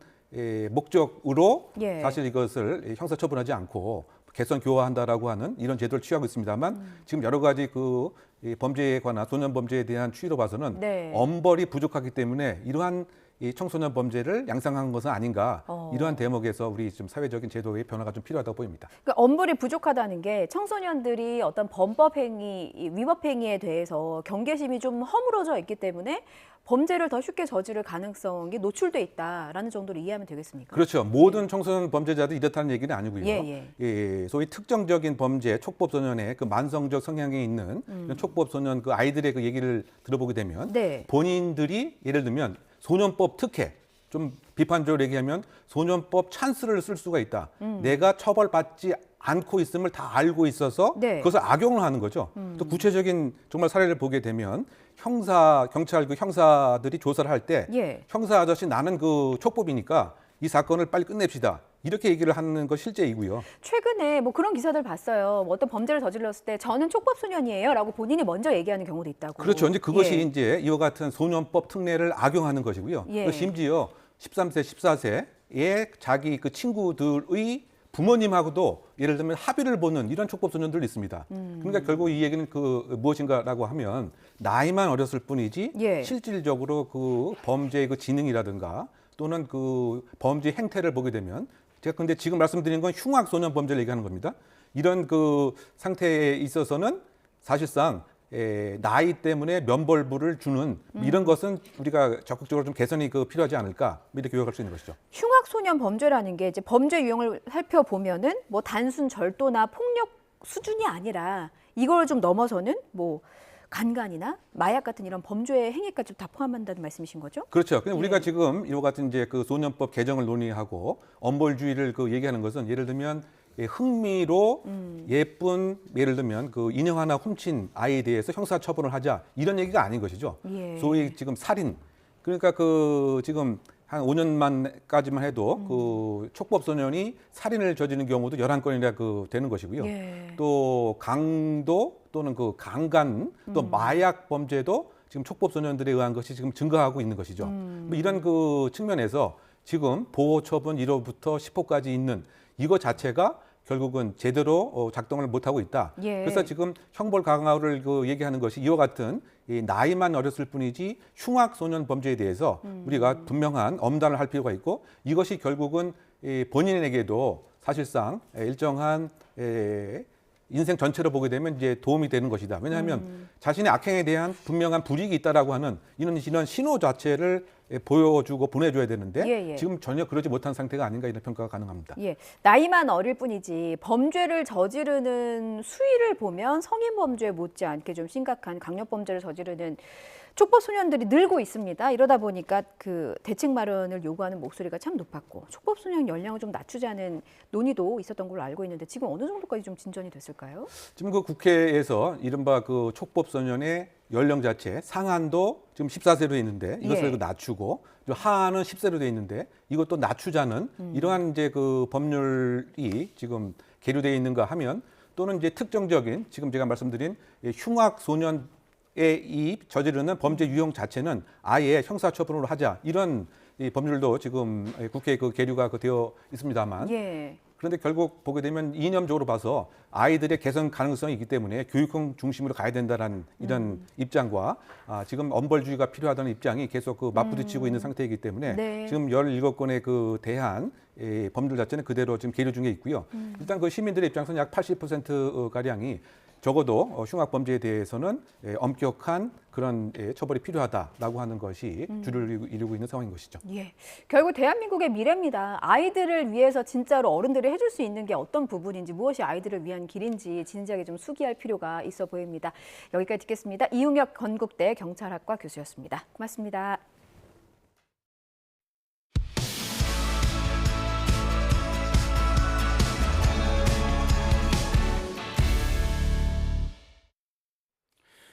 정부와 의료계 갈등이 일촉즉발 상태입니다. 정부의 의대 정원 확대 방침에 의료계가 반발 수위를 높이고 있고요. 정부는 파업을 한다면 강경 대응에 나서겠다고 맞서고 있습니다. 의사협회가 단체 행동을 예고한 상황에서 전공의들이 어젯밤 집단 행동을 할지를 두고 온라인 회의를 열었습니다. 전공의들의 결정이 중요한 이유는 응급실이나 수술실, 또 중환자실의 핵심 인력이기 때문이죠. 실제로 지난 2020년 문재인 정부 때도 전공의 80%의 파업 참여로 정부가 물러서게 됐다는 평가도 나왔습니다. 이번에는 전공의들이 어떤 결정을 내렸을까요? 대한전공의협의회 어젯밤 9시부터 오늘 새벽 1시까지 온라인 임시대의원 총회를 열었습니다. 이 자리에서는 집단행동 여부를 포함한 대응 방안이 논의됐는데요. 아직 공식 입장은 발표하지 않고 있습니다. 대의원 총회에서는 파업 여부를 두고 입장이 팽팽하게 갈렸던 것으로 전해졌습니다. 회의에 참여했던 전공의들은 대형 종합병원이나 대학병원에서 수련 과정 중인 인턴이나 레지던트 의사들입니다. 일선 의료 현장에서 중환자나 응급 환자를 진료를 하는 만큼 이들의 결단이 집단 행동의 파급력을 더 키울 수도 있는데요. 문제는 전공의들이 파업을 결정했을 때 어떻게 행동하는지 여부입니다. 필수 의료 인력은 유지하되 다른 분야에서 업무량을 최소화하는 방식으로 우회적인 파업에 나설 가능성이 있습니다. 또 대한의사협회와 어떻게 공조해 나갈지도 관건인데요. 우선 2020년 의료 파업 당시 전공의들과 의사협회가 엇박자를 냈던 만큼 전공의들은 의대생들과 공조하며 의협과는 거리 두기에 나설 것으로 보입니다. 이런 가운데 의사협회도 모레 전국 곳곳에서 골기 대회를 열고 17일에도 대표자 회의를 검토하고 있습니다. 들어보시죠. 지역별 골기대회 진행할 겁니다. 대한민국 의료 시스템을 걱정하는 모든 국민들과 함께 국민들에게 알리고 정부에 강력한 저항을 할 겁니다. 정부는 의사들의 파업으로 인한 의료 공백이 현실화될 경우에 엄정하게 대응하겠다는 방침입니다. 대통령실은 지금부터 의대 정원 2,000명을 늘려가도 부족한 현실이라며 의사들의 단체 행동에 명분이 없는 만큼 자제해야 한다고 강조하고 있고요. 경찰 역시 전공의가 많은 병원에 집단행동 관련 조사를 나가게 될 경우 혹시 모를 충돌에 대비해서 경력 지원에 대비하고 있습니다. 이런 상황에서 정부는 의사들의 집단행동에 대응하기 위한 대책회의를 열고 있습니다. 정부는 오전 8시 반부터 정부 세종청사에서 조규홍 보건복지부 장관 주재로 의사 집단행동 중앙사고수습본부 회의를 열고 있습니다. 회의에서는 환자 불편을 최소화하기 위한 방안을 집중 논의하고 파업에 들어갈 경우에 업무 복귀 명령을 내리기 위한 시스템 점검 등도 함께 이루어질 것으로 보입니다. 국민의힘이 오늘부터 닷새 동안 이번 총선 지역구 공천을 신청한 후보자들을 상대로 면접을 진행합니다. 이른바 윤심 공천은 없다는 공언에도 대통령 참모 출신 인사들과 현역 의원들이 맞붙는 곳이 적지 않아서 그 결과에 관심이 쏠리는데요. 권남기 기자가 전해드립니다. 국민의힘 공천 심사 시기가 설 연휴가 끝난 오늘부터 빠르게 돌아갑니다. 오는 17일까지 지역구 공천을 신청한 820명을 상대로 대면 평가를 진행하는 겁니다.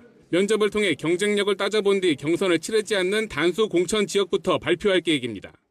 총선에서 이길 수 있는 분이라면 어떤 분이라도 공천하고 어떤 분이라도 모셔오겠다는 생각을 가지고 있습니다.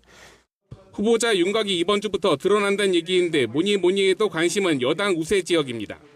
특히 대통령실 출신과 현역 의원들의 예선전 결과가 주목받고 있습니다. 영남권과 서울 강남 3구에 출사표를 낸 직전 용산 참모만 20명에 육박하기 때문입니다. 윤석열 대통령은 이른바 윤심 공천 논란에 공개적으로 선을 그었습니다. 특혜라고 하는 건 아예 기대도 하지 말고 나 자신도 그런 걸 해줄 능력이 안 된다. 그러니까 공정하게 룰에 따라서. 대통령실도 공정한 공천을 거듭 강조했습니다. 이현모 전 비서관과 박진 전 외교부 장관이 서울 강남 의뢰에 동시에 공천을 신청했을 땐 경고성 메시지를 내놓기까지 했습니다. 하지만 오히려 역차별이 아니냐 불만이 물밑에선 상당합니다. 총선 이후 국정 장악력 확보를 위해선 대통령과 가까운 인사가 여의도에 많이 입성해야 한다는 논리 역시 만만치 않습니다. 이기는 공천, 시스템 공천을 못 박은 여당 지도부와 충돌할 수 있는 대목입니다. 국민에게 더 선택받을 수 있고 국민에게 사랑받을 수 있는 공천을 하기 노력할 것이다 라는 말씀을 드립니다. 한 차례 갈등을 노출했던 대통령실과 여당이 이른바 윤심 논란 등 공천 과정의 잡음을 최소화할 수 있을지 주목됩니다. YTN 권남기입니다. 더불어민주당은 컷오프 가능성이 큰 현역 의원 평가 하위 20%의 명단을 이르면 오늘부터 개별적으로 통보합니다. 친문계 등이 대거 포함될 경우에 친명계와의 계파 갈등이 폭발할 거란 우려가 나오고 있습니다. 김대겸 기자가 전해드립니다.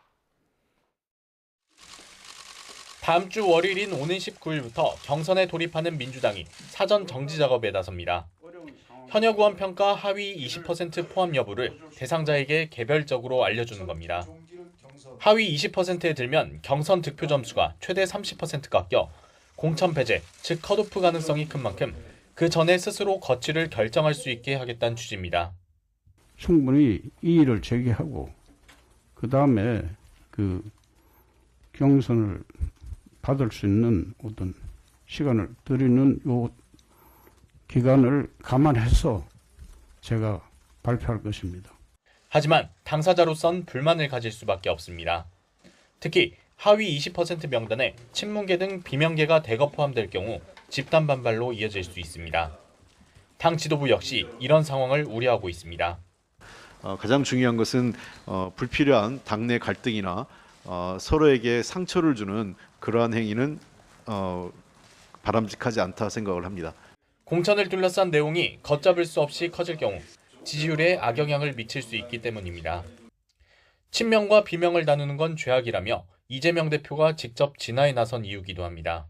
선거 지고 뭐 전당대회 때 누가 잡느냐 이게 솔직히 지금 상황에서 무슨 소용이겠습니까? 저는 그런 면에서 갈등 최소화에 좀 더 방점을 맞춰야 된다고 생각합니다. 현역 의원 평가 대상은 아니지만 당내에선 임종석 전 대통령 비서실장을 주목하고 있습니다. 친문 핵심인 임 전 실장의 서울 중성동갑 공천 여부가 계파 갈등의 도화선이 될 수 있다는 관측이 많습니다. 제3지대 빅텐트 성사로 공천 탈락 의원들의 이탈 가능성이 더 커진 만큼 단일 대우 유지를 위한 이재명 대표의 고심은 더 깊어질 거로 보입니다. YTN 김대겸입니다. 비례대표 선출용 위성정당을 만들지 않기로 한 개혁신당의 이준석 대표는 수도권 또는 대구 출마를 예고했습니다. 광주 도전 가능성을 열어둔 이낙연 공동대표와 지역구 바람몰이에 나서려는 것으로 보이는데요. 조국 전 장관의 총선 행보도 빨라지고 있어서 주목됩니다. 강민경 기자가 전해드립니다.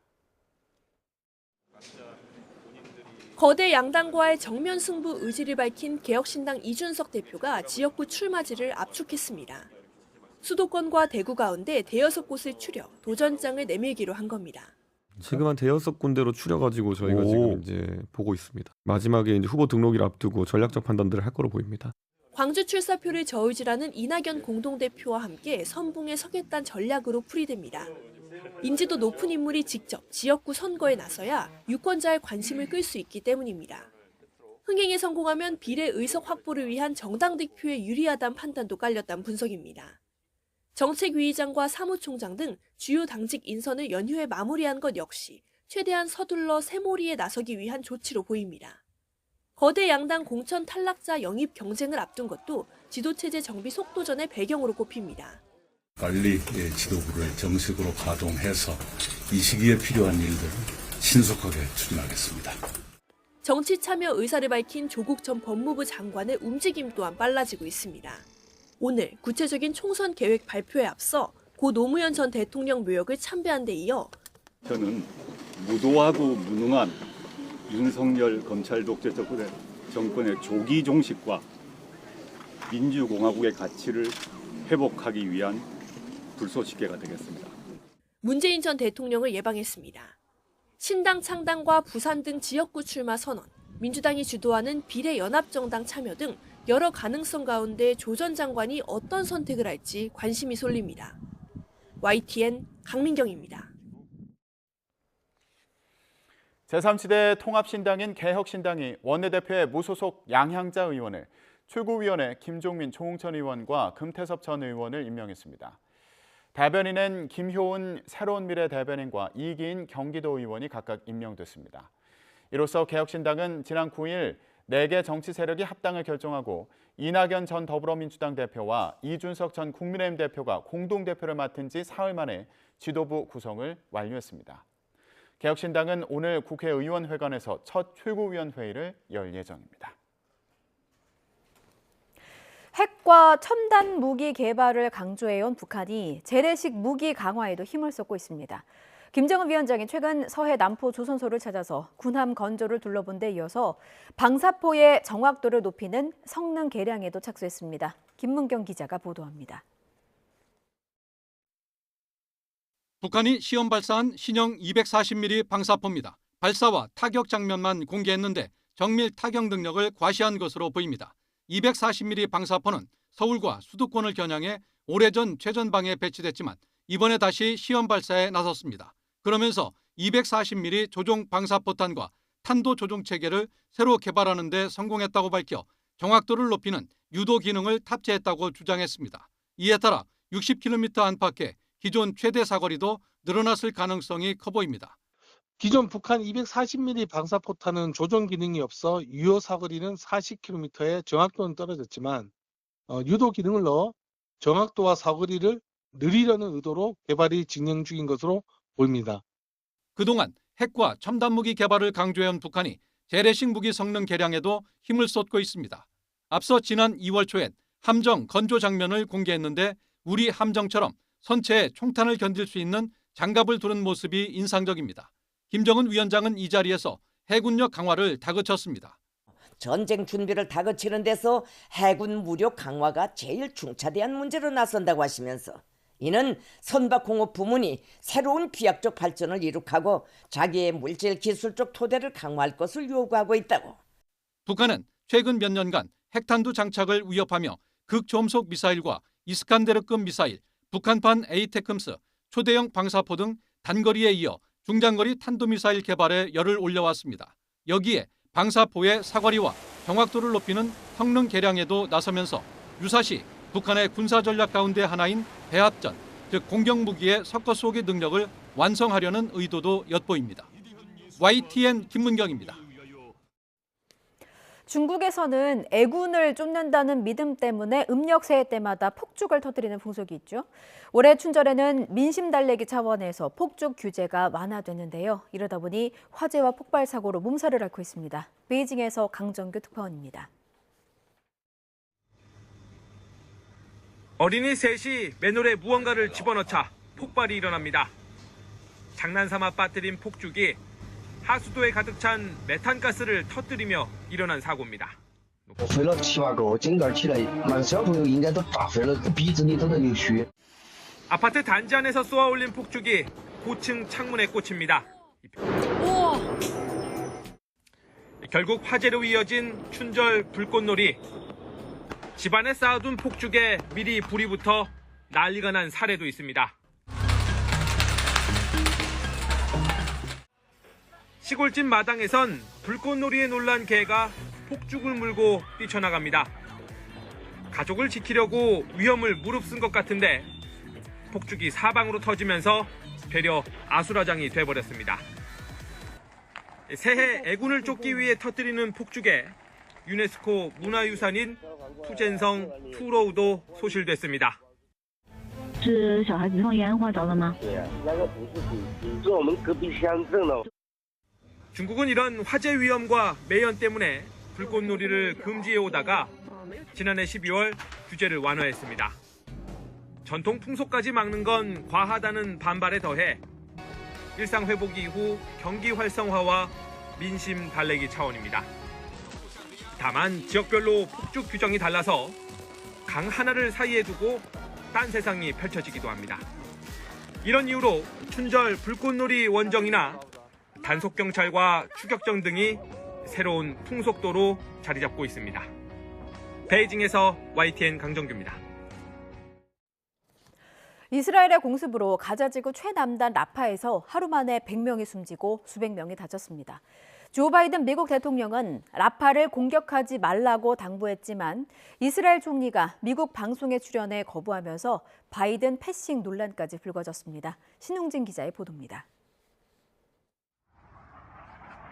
가자지구 최남단 라파의 밤하늘에 섬광과 폭음이 끊이지 않습니다. 목격자들에 따르면 현지 시간 12일 최소한 17차례의 공습이 있었습니다. 가자지구 보건부는 이스라엘군의 공격으로 100명가량이 숨졌다고 발표했고 현지 언론에 따르면 부상자는 230명에 이릅니다.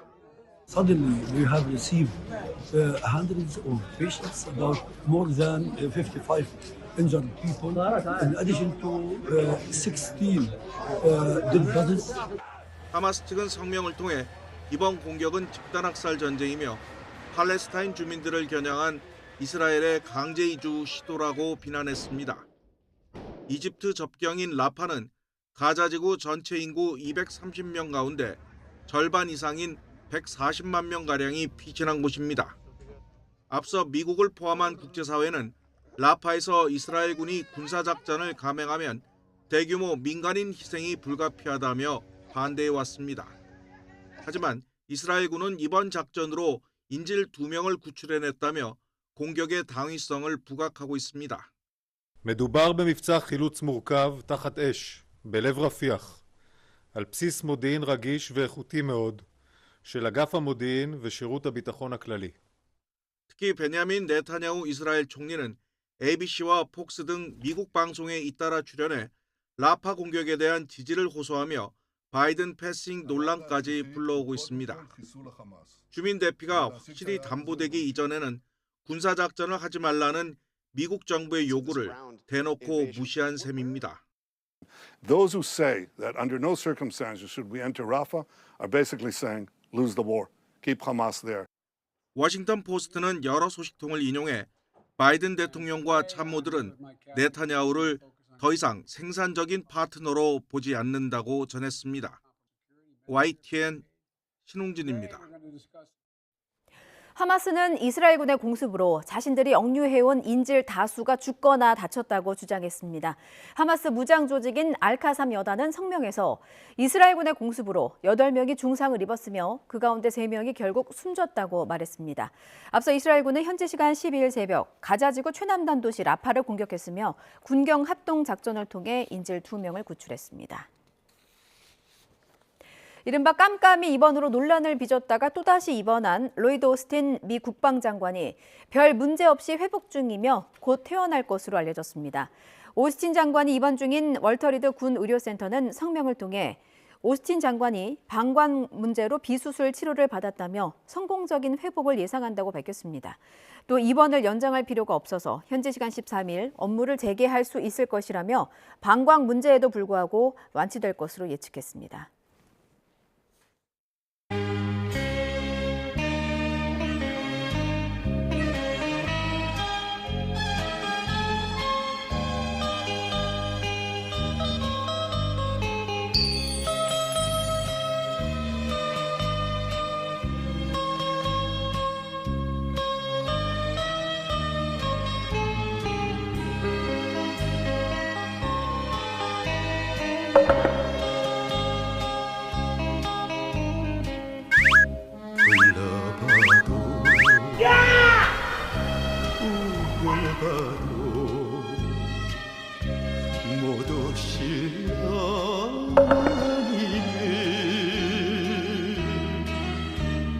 아프냐? 나도 아프다.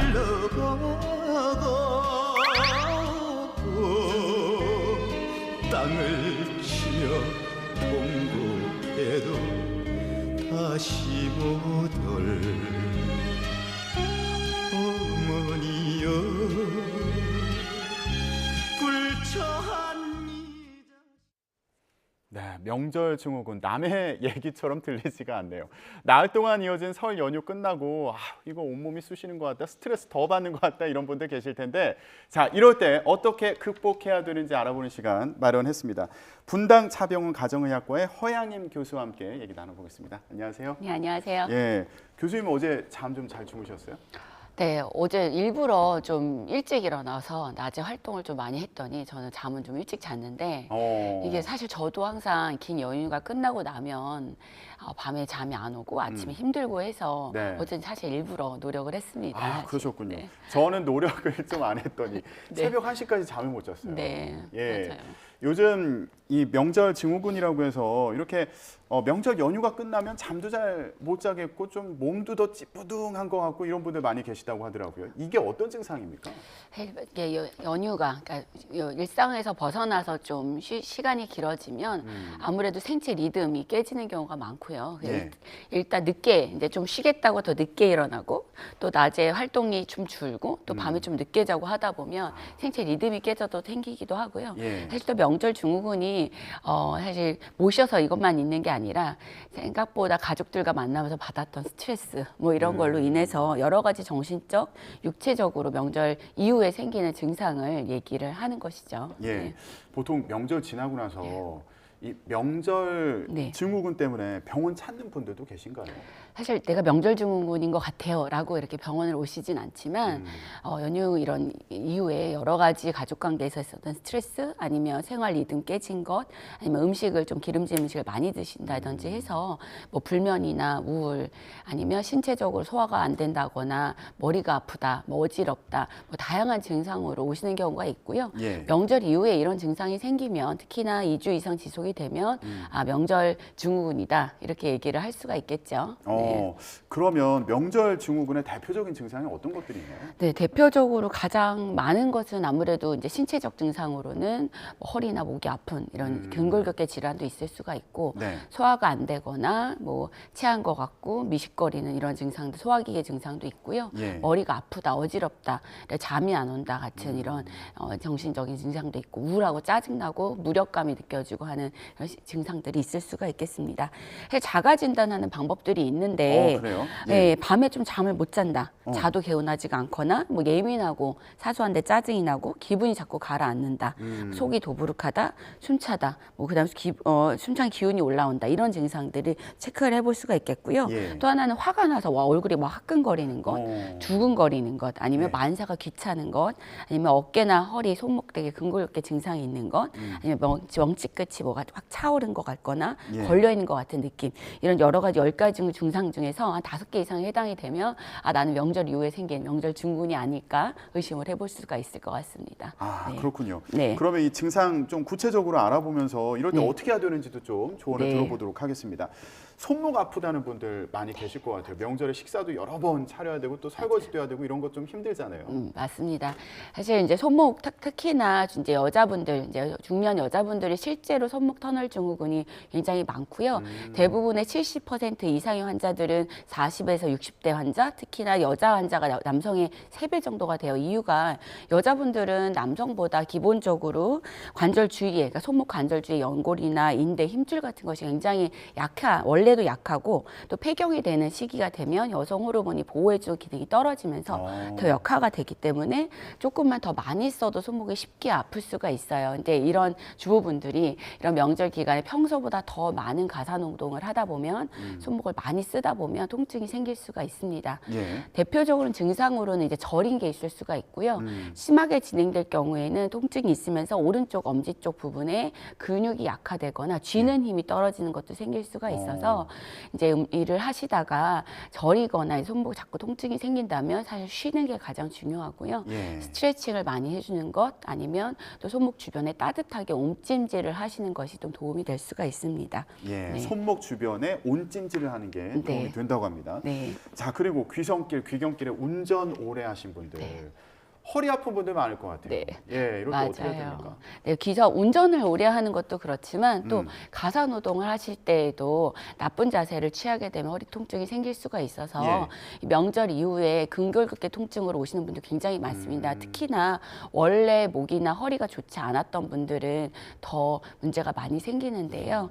특히 오랫동안 앉아 있는 자세는 서 있을 때보다 허리에 최대 3배에서 5배까지도 더 하중을 더 줄 수가 있고 또 목이 좀 어깨보다 앞으로 나와 있는 자세일 경우에는 목에 더 많은 무게가 실리기 때문에 이후에 바른 자세로 운전을 하지 않거나 일을 하시면 이런 허리나 목의 통증이 더 나빠질 수가 있습니다. 그래서 가장 중요한 것은 운전을 하실 때도 바른 자세, 그러니까 즉 의자에 깊숙이 앉는 것, 또 허리 받침도 한 110도 정도로 좀 세우시는 것이 또 필요하고요. 목도 가급적 집어넣고 앞으로 나오지 않는 자세를 유지하는 게 굉장히 중요하겠고, 또 중간에 1시간 정도 운전하면 10분 이상 스트레칭, 중간에 일어나서 움직이는 것, 스트레칭하는 것들이 예방할 수 있는 방법입니다. 만약에 이제 명절 지금 지나고 나서 통증이 생기셨다면 통증 완화를 위해서 이제 따뜻한 찜질이나 뭐 스트레칭 같은 거 충분히 하시고요. 증상이 오래 지속이 된다면 병원에 가셔서 진찰을 받으시고 적절한 치료를 받는 걸 권해드리고 싶습니다. 예. 네. 그런데 이코노미 클래스 증후군이라는 것도 있더라고요. 이거 뭐 비행기 타야지만 생기는 그런 증상입니까? 아니요, 꼭 비행기만은 아니고요. 한 자세로 오래 있을 때 하지에 혈액순환이 잘 되지 않으면서 혈전이 생기는 증후군을 이제 이코노미 클래스 증후군이라고 하는데요. 혈류가 잘 흐르지 않으면 우리가 폐가 고이면서 혈전, 피떡이 만들어지게 되고, 그러니까 보통은 이코노미 클래스 움직일 수 없는 환경에 있을 때 생기는 거죠. 사실 장기간 운전을 하실 때 중간에 휴식을 취하지 않고 같은 자세를 유지하거나 버스 같은 것도 오랫동안 한 자세로 타고 있을 때도 생길 수가 있습니다. 특히나 고혈압이나 당뇨, 고지혈증 같은 만성 질환이 있고 혈액 상태가 좋지 않은 분들한테 더 쉽게 생길 수가 있고요. 단순히 다리에 혈전만 생겨서 그분의 혈류가 통하지 않는 통증이 생기거나 피부 변화가 생길 수가 있는데 이게 더 진행이 되면 그 피떡지, 그러니까 혈전이 뇌나 그다음에 폐 같은 데 있는 혈관으로 날아가게 되면 이제 여러 가지 더 문제, 중풍도 생길 수가 있고, 아니면 호흡곤란 같은 게 있을 경우에는 실제 폐 혈관을 막혀서 생기는 폐질환, 폐색점증을 의심을 해야 될 수도 있습니다. 그래서 이런 질환은 사실 예방을 할 수가 있어요. 그래서 어떻게 하면 예방을 하냐? 사실 움직이지 않아서 고여서 생기는 거기 때문에 중간중간에 스트레칭을 하거나 아니면 내려서 걷는 거, 비행기에서도 그래서 복도를 걸어 다니거나 아니면 버스 같은 거 오래 타더라도 휴게소에 내렸을 때 자꾸 걷는 것들이 필요하고요. 자리에 앉아서도 발등을 당긴다든지 아니면 발을 살짝씩 다리를 들었다 내렸다 하는 것처럼 다리를 움직이는 자세를 취해서 혈액순환이 조금 더 잘 되게 해주는 것만 가지고도 예방을 할 수가 있고요. 앞서 말씀드렸던 것처럼 이제 질환, 고위험군 환자들 같은 경우는 압박 스타킹을 착용을 해서 자연스럽게 혈액이 좀 더 잘 눌려서 정맥 순환이 잘 되도록 해주는 것도 예방할 수 있는 방법입니다. 아, 그렇군요. 압박 스타킹을 이용하는 것도 중요한 네. 꿀팁이 되겠습니다. 네. 자, 지금 저희가 혈전 얘기도 하고 이러니까 좀 네. 무서운 생각도 들어요. 네. 근데 연유 심장 증후군이라는 게 또 있더라고요. 네. 저는 이 단어가 너무 좀 심각하고 무섭게 들리는데. 그렇죠. 연유 심장 증후군은 사실 이제 질환으로 돼 있다기보다는 단기간에 이제 짧은 기간에 고지방식을 하고 복음을 했을 때 생기는 심장 질환을 얘기하고요. 예. 심근경색이나 뭐 아니면 부정맥, 신부전 같은 질환이 이제 이후에 연유 이후에 폭음을 했을 때 생길 수 있는 걸 얘기하고요. 보통 갑자기 음주량이 많아지거나 할 때는 우리가 알코올 대사 과정에서 알데하이드라는 그 복성 물질이 발생을 하는데 이게 결국 심장의 수축 능력을 저해시키기 때문에 부정맥도 생길 수가 있고 그 다음에 심부전 같은 이런 심장 질환이 생길 수가 있습니다. 그래서 갑자기 이제 이 연유 후에 가슴 통증이 생기거나 숨이 잘 쉬어지지 않는거나 숨찬 증상이 생긴다면 좀 의심을 해볼 수가 있겠습니다. 그럴 때 어떻게 해야 돼요? 이건 심장 질환은 당연히 빨리 병원에 내원을 하셔서 진단을 받고 치료를 하는 거고요. 예방을 하는 방법은 당연히 폭음을 하지 않는 것, 그다음에 너무 기름지고 열량이 높은 음식을 한꺼번에 많이 섭취하지 않는 것이 예방할 수 있는 방법입니다. 아, 그렇군요. 지금 뭐 술 갑자기 많이 먹으면 안 된다고 이제 조언을 해주셨는데 명절에 기름진 음식도 많이 먹잖아요. 맞아요. 이미 많이 드셔가지고 속이 불편한 분들도 계실 수 있고 또 남은 명절 음식 어떻게 하나 또 고민하는 분들도 계실 텐데 요거 식단 관리 어떻게 해야 됩니까? 그러게 저희 옛날 이제 음식들이 우리 전통 음식이 사실 예전에 잘 못 먹던 시절에 좀 좋은 음식을 먹게 하기 위해서 좀 기름지고 기름 튀기고 볶고 평소보다 고기도 많고 이런 음식들을 많이 드시게 되는데. 그래서 이제 아무래도 소화도 잘 안 되고 더부룩하고 체중도 들고 뭐 그런 분들 많아요. 거기다 이제 또 스트레스도 받고 하고 나면 더 소화불량이 생길 수 있습니다. 그래서 그런 음식들을 사실 조심하시는 게 좋고 명절 음식이 참 아깝지만 지금 좀 많이 먹고 불편한 상태에서는 당장 드시지 않는 게 좋고요. 요즘에 사실 냉장 시설들 잘 되어 있으니까 보관했다가 조금 더 증상이 개선이 된 다음에 조금씩 나눠서 드시는 게 방법인 것 같고요. 이젠 사실 음식이 많으니까 준비할 때도 또 준비를 많이 하면 또 앞서 말씀드린 이런 근골격 질환이나 스트레스도 많이 받을 수 있으니까 조금씩 준비해서 먹을 만큼만 준비해서 드시는 것도 방법인 것 같습니다. 준비할 때부터 적절히 좀 하는 것도 좋은 아이디어가 되겠다 이렇게 말씀하셨고 그리고 지금 급하게 나온 음식 드시지 마시고 잘 보관했다가 나중에 또 드시면 되겠습니다. 자, 명절 지나고 나서 명치가 좀 답답하다 이런 분들, 그러니까 이게 신체적인 증상 같지만 스트레스 받아서 이런 거 아니야 이런 경우도 있잖아요. 맞아요. 앞에 말씀드렸던 것처럼 음식 때문에 정말 체하거나 위장장애가 생긴 분도 있지만 사실 가족들끼리 만나서 관심으로 했던 얘기가 누군가에게 스트레스로 다가와서 이후에 이런 이제 신체적인 증상으로 나타나는 우울증이나 화병이 생길 수도 있습니다. 그래서 사실 일거리도 많고 이제 여러 가지 특히나 취업이나 그다음에 진로 여러 가지 또 결혼이나 또 이후에 출산 관련해서 이런 문제로 얘기를 하다 보면 갈등이 생길 수가 있어서 만약에 그런 문제로 서로 스트레스를 본인이 받았다 그런 게 있다면 좀 그런 의도가 아니었겠지 관심이었겠지라고 생각하는 마음도 좀 필요할 것 같고요. 또 한편으로는 나도 누군가에게 그러지 않기 위해서 가족에게 그러지 않기 위해서 대화하는 것도 조심하실 필요가 있고 만약에 이런 증상이 2주 이상 지속이 돼서 계속 우울하고 짜증나고 무기력하고 이런 증상이 지속이 된다면 사실 전문가의 도움을 좀 받는 것도 필요할 것 같아요. 상담도 받고 짧은 기간 약물 치료도 하실 수가 있고요. 또 만약에 수면 장애까지 이어진다면 더 길게 증상이 지속될 수 있기 때문에 병원을 찾는 것도 필요하실 것 같습니다. 서로 이렇게 좀 며칠 동안 오래 보면서 주고받은 말들이 쌓여가지고 스트레스가 되는 경우가 있으니까 이거 좀 조심하셔야겠어요. 자, 그러면 이 명절 증후군 지금 교수님 말씀을 쭉 들어보니까 이거 자칫하다가는 또 다른 질병이 되는 경우도 있는 것 같아서 이거 빨리 좀 잘 풀어주는 게 좋겠다는 생각이 드는데 어떻게 해야 될까요? 일단은 빨리 나의 생활 리듬으로 돌아오는 게 가장 필요한 것 같습니다. 그래서 평소보다 조금 더 잠을 또 충분히 잘 수 있도록 하고 평소 취침보다 1시간 정도는 좀 일찍 자서 취침 시간을 늘리는 게 일단 생체 리듬을 찾는 데 가장 필요하고요. 또 술이나 회식 같은 이제 내가 좀 먹었던 것도 많으니까 이런 음식도 좀 간단하게 먹고 저녁에는 조금 더 휴식을 취하실 필요가 있겠고요. 사실 아무것도 안 안 하고 누워 있는 게 휴식만은 아닙니다. 동적식 휴식이라는 얘기 들어보셨어요? 그런 말이 네, 있어요? 그냥 아무것도 안 하고 누워 있다 보면 오히려 생체 리듬을 찾는 데 더 어렵기 때문에 예. 가볍게 걷거나 자전거를 타거나 스트레칭 같은 걸 하거나 요가, 명상 같은 다른 활동을 함으로써 휴식을 하는, 그러니까 누군가를 만나지 않고 내가 혼자만의 몸을 움직이면서 하는 휴식을 하는 방법이 빨리 생활 리듬을 찾는 방법일 수가 있겠고요. 예. 또 이런 활동을 통해서 오히려 혈액순환도 잘 되고 산소가 더 여러 장기에 이제 공급이 되면서 예. 젖산이나 암모니아 같은 이런 피로 물질을 더 빨리 오. 없앨 수 있는 방법이 될 수도 있습니다. 예. 그래서 이후에는 가벼운 스트레칭, 또 가벼운 무리가 되지 않은 운동, 가벼운 유산소 운동 같은 게 좋겠고요. 예. 또 규칙적으로 휴면 패턴 갖는 것, 또 반신욕이나 조욕을 해서 혈액 순환을 좋게 하는 것들이 예. 또 도움이 될 수가 있겠습니다. 그렇군요. 네. 지금 뭐 피로하다거나 아니면 좀 우울하다 이래가지고 더 누워 있어야겠다 이러면 안 된다는 말씀으로 들리고요. 그러면 혹시 움직이는 게 또 좋다고 하셨으니까 혹시 이런 증상을 좀 해소하는데 도움이 되는 음식도 있습니까? 먹어서 푸는 방법도 있나요? 네. 일단은 우울하시거나 특히 술을 많이 드셨거나 또 우울하거나 또 기름진 음식을 많이 드셨다면 비타민 섭취가 필요합니다. 특히나 B, C 이런 걸 좀 많이 드시는 게 좋은데요.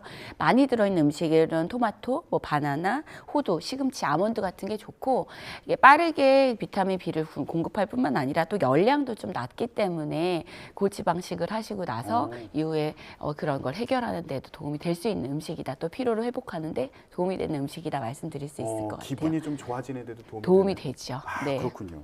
자, 마지막으로요. 저희가 오늘 먹는 얘기를 참 많이 했는데 네. 실제로 많이들 이제 며칠 동안 급하게 많이 드신 분들 계실 텐데 이거 체중이 늘어나는데 어떡하지 고민 드시는 분들 계실 것 같아요. 이거 좀 빨리 빼려면 뭐 도움이 되는 방법이 있습니까? 맞아요. 제가 이제 명절 시작 전에 환자분들 만나면서 명절에 너무 잘 드시고 오시지 마세요 이 얘기를 많이 드렸었어요. 근데 사실 네. 그러기 쉽지 않죠. 저도 그렇죠. 명절에 잘 먹었습니다. 예, 사실 저도 그랬습니다. 가족들하고 만나면 아무래도 많이 먹게 되니까. 근데 사실 이때 특히 많이 먹은 거는 우리가 빨리 먹은 당이나 열량, 과도한 열량은 글라이코겐 형태로 간이나 이제 근육에 보관을 하고 있어요. 그래서 이거 이상으로 먹거나 여기서 더 누적이 되면 얘를 지방으로 바꿔서 정말 살이 되는 거거든요. 지금 만약에 내가 평소보다 열량 섭취가 많았다 이런 분들은 앞으로 오늘부터죠. 며칠 동안 평소보다 열량을 좀 줄여서 먹는 거, 또 활동을 좀 늘려서 쌓여있는 글라이코겐을 빨리 소모하면 체중, 지방으로 저장이 되지 않게 할 수가 있습니다. 예. 사실 지금 시기가 굉장히 이번 주가 중요한 시기고 지금 조금 는 거는 빨리 해결할 수 있다, 쓸 수 있다라고 생각하고 운동 많이 하시고 열량 낮춰서 드시면 될 것 같습니다. 그렇군요. 네. 그러니까 이게 아직 지방으로 바뀌기 전이니까 며칠 안에 빨리 운동을 하면 살이 안 찔 수 있다. 네, 이 그렇죠. 말씀이시군요. 지금 말씀을 쭉 들어보니까 명절 증후군도 그렇고요. 그리고 명절에 찐 살도 그렇고요. 이거 몸을 빨리 움직여가지고 다 해소하시는 게 좋겠다는 생각이 듭니다. 알겠습니다. 여기까지 듣도록 하겠습니다. 지금까지 분당자병원 가정의학과의 허양임 교수였습니다. 고맙습니다. 네, 감사합니다. 연휴 뒤 첫 출근 날인 오늘 아침 공기가 한결 더 부드러워졌습니다. 따뜻한 남서풍이 불어들며 기온도 빠르게 오르고 있는데요. 오늘 서울 아침 기온은 영상 2도로 예년 이맘때 기온을 5도가량이나 크게 웃돌았고요. 한낮에도 14도 선까지 오르는 등 3월 하순의 초봄처럼 따뜻하겠습니다. 하지만 오늘도 곳곳에서 초미세먼지가 말썽을 부릴 것으로 보이니까요. 호흡기 건강 잘 챙기셔야겠습니다. 자세한 미세먼지 상황부터 살펴보도록 하겠습니다. 현재 대기가 정체되면서 중부와 전북, 광주와 대구의 초미세먼지 농도는 나쁨 수준을 보이고 있고요. 인천에는 초미세먼지 주의보도 계속되고 있습니다. 다행히 내일은 대기 확산이 원활해지며 양호한 대기질을 회복하겠습니다. 먼지만 아니라면 오늘도 하늘 자체는 대체로 맑겠고요. 낮 기온은 서울이 14도, 광주와 대구 18도 등으로 어제보다 3도에서 5도가량이 높겠습니다. 당분간 예년 기온을 웃도는 때이른 초봄 날씨가 이어지겠고요. 내일은 충청 이남 지방에, 모레는 전국에 비나 눈이 내릴 전망입니다. 또 오늘 전국적으로 바람이 무척 강하게 불겠습니다. 특히 해안가와 산간을 중심으로는 초속 20m 안팎의 돌풍이 몰아칠 것으로 보이니까요. 시설물 관리와 안전사고에 각별히 주의하셔야겠습니다. 지금까지 YTN 신미림입니다. 네, 오늘 출근하실 분들 많이 계실 텐데요. 명절 증후군 잘 극복하시길 바라겠습니다. 네. 저희는 여기서 인사드리겠습니다. 저희는 내일 뵙겠습니다. 고맙습니다.